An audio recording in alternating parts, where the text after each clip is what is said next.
এই যে আজকে বৃহস্পতিবারের নিরামিষ লাঞ্চ থালি নিয়ে চলে এসেছি। বৃহস্পতিবারের লাঞ্চ থালি দেখিয়ে দিই।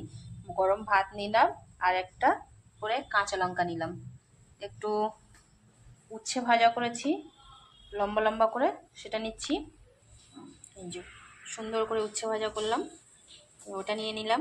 আর করেছি পটল ভাজা, এটা নিয়ে নিলাম।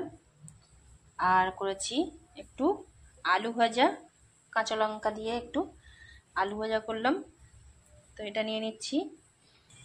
আর করেছি বেগুন, আলু, কাঁঠাল দানা, পটল দিয়ে একটু কুমড়োর ডাঁটা দিয়ে চচ্চড়ি, মাখা মাখা চচ্চড়ি করেছি নিরামিষ করেই, একটু শুধু পাঁচফোড়ন দিয়েই বানিয়েছি এটা চচ্চড়িটা। এটা নিয়ে নিচ্ছি। আর নিরামিষ দিনে একটু ডাল না থাকলে হয় না, তো একটু মুগ ডাল করেছিলাম পাতলা করে, তো সেটা নিয়ে নিচ্ছি।